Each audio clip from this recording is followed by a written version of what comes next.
आज या ठिकाणी जय हिंद फाउंडेशन अहमदनगर हा जो ग्रुप आहे यांनी बऱ्याच या जिल्ह्यामध्ये मोठ्या प्रमाणे वृक्षारोपण केलेले आहे। त्याचाच एक भाग म्हणून आज वडाचे आणि पिंपळाचे झाडं या ठिकाणी नगरहून आम्ही कोल्हारगड कोल्लोबाईचे कोल्हार या ठिकाणी आम्ही वृक्षारोपणसाठी घेऊन चाललेले आहेत। या ठिकाणी आमच्या सर्वांच्या वतीने आमच्या कोल्हार ग्रामपंचायत आणि सर्वांच्या आमच्या मित्रमंडळाच्या वतीने जय हिंद फाउंडेशन यांचे आम्ही आभार व्यक्त करतो। जय हिंद फाउंडेशन अहमदनगर यांनी जो चांगला उपक्रम चालू केलेला आहे, जो अहमदनगर जिल्ह्यामध्ये प्रत्येक गावामध्ये त्यांनी आतापर्यंत झाडे लावण्याचा जो उपक्रम हाती घेतला आहे, तो आमच्या जय हिंद फाउंडेशनचे अध्यक्ष श्री शिवाजीराजे पालवे व आम्ही सर्व त्यांचे मित्रमंडळी यांच्या सहकार्याने जो चालू आहे। आज कोलार कुलुबाई तालुका पाथर्डी येथील आमच्या कुलुबाई गाडावर झाडं लावण्याचा मानस जय हिंद फाउंडेशननी व्यक्त केला। त्या पद्धतीने आम्ही आज अहमदनगर इथून कोलार कुलुबाई गड येथे घेऊन जात आहोत व आज सर्वांच्या हस्ते वृक्षारोपण होईल। तरी कोलार ग्रामपंचायत व जय हिंद फाउंडेशनच्या सर्व सदस्याच्या वतीनं मी आभार व्यक्त करतो शिवाजीराजे पालवे यांचे आणि थांबतो। आज कुलुबाई माता गडावर वडराई फुलवण्यासाठी जय हिंद फाउंडेशनच्या माध्यमातून आमच्या सर्व नगर ग्रुप कोल्हारच्या माध्यमातून या ठिकाणी वडाची झाडे आणि पिंपळाची झाडे या ठिकाणी आम्ही पाठवत आहोत। खरं तर आमच्या कोल्हार गावाला आदर्श करण्यासाठी आमच्या गावातील प्रत्येक माणूस खूप धडपडीमध्ये आहे आणि आज आपण या ठिकाणी पाहिलं की गावातील जे नगरमध्ये वास्तव्याला असलेले आमचे सर्व बांधव सर्वांनी एकत्रित येऊन या ठिकाणी वडाच्या झाडाची गाडी आता या ठिकाणी भरलेली आहे आणि ती गाडी आता कोल्हार येथे कुलुबाई मातेच्या गडाच्या परिसरामध्ये हिरवळ तयार करण्याचा संकल्प जो आम्ही गावकऱ्यांनी आखलेला आहे, तो संकल्प पूर्ण सिद्धीस नेण्यासाठी ही झाडे आज या ठिकाणी चाललेली आहेत आणि आज त्या झाडाचं वृक्षारोपण त्या ठिकाणी होत आहे। येणाऱ्या काळामध्ये ही 400 वडाची झाडं आणि 50 पिंपळाची झाडं कोल्हार गावचं चित्र बदलतील। कोल्हार गावामध्ये ऑक्सिजन सेंटर म्हणून तशी कोल्हार गावची ओळख आहेच, परंतु भविष्यामध्ये ही आणखीन ओळख मोठ्या प्रमाणात होईल। कोल्हार गाव पाणीदार होईल आणि गाव आदर्श होईल। या संकल्पनेसाठी आम्ही सर्वजण एकत्रित येऊन या ठिकाणी पाऊस चालू आहे, परंतु कोणी पावसाकडं न बघता ओलचिंब होऊन या ठिकाणी झाडे गाडीमध्ये टाकण्याचं काम या ठिकाणी चालू केलं आहे। तर खरंच आनंद वाटतोय की आमच्या गावचा हा संकल्प सिद्धीत जावा आणि उपस्थित असलेल्या सर्वांचं मी या ठिकाणी धन्यवाद व्यक्त करतो। जय हिंद, कुलुबाई माता की जय।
जय हिंद. आज कोलुबाई गावात कोलुबाई माता मंदिर परिसरात 400 वडाची आणि 50 पिंपळाची झाडं ही जय हिंद फाउंडेशनच्या माध्यमातून लावण्यात आलेली आहेत. जय हिंद फाउंडेशनचं काम मी गेल्या 1 वर्षापासून पाहतोय. सातत्याने ते आपल्या नगर जिल्ह्याच्या विविध भागात वृक्षारोपणाचा कार्यक्रम घेतात आणि फक्त वृक्षारोपण करून न थांबता त्या वृक्षांची कशी वाढ होते आणि ते रोपं कसे जगवता येतील या दृष्टीनं सुद्धा ही संस्था खूप मोठं काम करत आहे. तर आपल्या सर्वांसाठी हा आदर्श आहे. अशाच प्रकारे आपण सर्वांनी या कार्यातून प्रेरणा घेऊन आपापल्या भागात सर्वांनी वृक्षारोपण करावे, जेणेकरून आपल्या राज्यावर आणि देशावर जे दुष्काळाचं सावट कधी येणार नाही. धन्यवाद. मी सर्व जय हिंद फाउंडेशनचं त्यांच्या अध्यक्षांचं मनापासून कौतुक करतो. धन्यवाद. जय हिंद. आज दिनांक 19/7/2024 रोजी या ठिकाणी जय हिंद फाउंडेशनच्या वतीनं त्याचे अध्यक्ष शिवाजी पालवे यांच्या अध्यक्षतेखाली या ठिकाणी या गावामध्ये आणि कोल्लूबाई यांच्या पायथ्याशी 400 वडाची झाडं आणि 50 पिंपळाची झाडं लावण्यात आली. ह्या मोहिमेतून जे जय हिंद फाउंडेशन काम करते ते खरंच मोलाचं काम आहे आणि त्यामुळं जे नगर जिल्ह्यात जे पाण्याचं संकट आहे ते कमी होण्यास काही अंशी तरी प्रयत्न जय हिंद फाउंडेशन करते.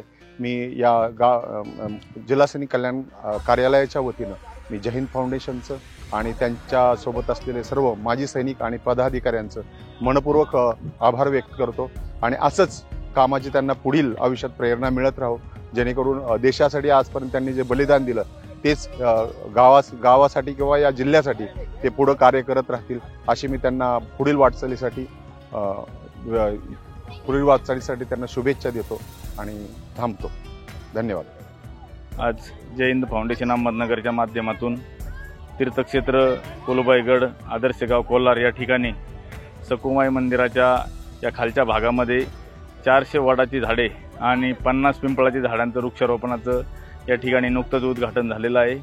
आजच्या या कार्यक्रमासाठी प्रमुख उपस्थिती म्हणून अहमदनगर जिल्हा सैनिक कल्याण कार्यालयाचे अध्यक्ष आदरणीय स्क्वॉड्रन लीडर विद्यासागर कोरडे साहेब या ठिकाणी उपस्थित झालेत. त्याचप्रमाणे उपाध्यक्षक गडांकुश साहेब या ठिकाणी आलेले आहेत. कोलार गाव हे आदर्श वाटचाल करत असल्यानं या ठिकाणी मोठ्या प्रमाणामध्ये वडराई फुलवण्याचा आमचा जय हिंद फाउंडेशन अहमदनगर व ग्रामपंचायत कोलार समस्त गावकरी मंडळी कोलारच्या माध्यमातून या ठिकाणी हा कार्यक्रम राबवण्यात येत आहे. भविष्यामध्ये ही 400 वडाची झाडं आणि 50 पिंपळाची झाडं या ठिकाणी या गडाचं खूप नैसर्गिक सौंदर्य वाढवण्याचं काम या ठिकाणी करतील. या भागामध्ये ऑक्सिजनचं प्रमाण मोठ्या प्रमाणात वाढेल आणि बळीराजा देखील सुखावेल, पाऊस मोठ्या प्रमाणात पडेल. आजच्या या कार्यक्रमासाठी उपस्थित असलेल्या सर्वांचं मी जय हिंद फाउंडेशन अहमदनगरच्या वतीनं समस्त गावकरी मंडळी आणि ग्रामपंचायत कोलारच्या वतीनं आभार व्यक्त करतो. जय हिंद, जय महाराष्ट्र.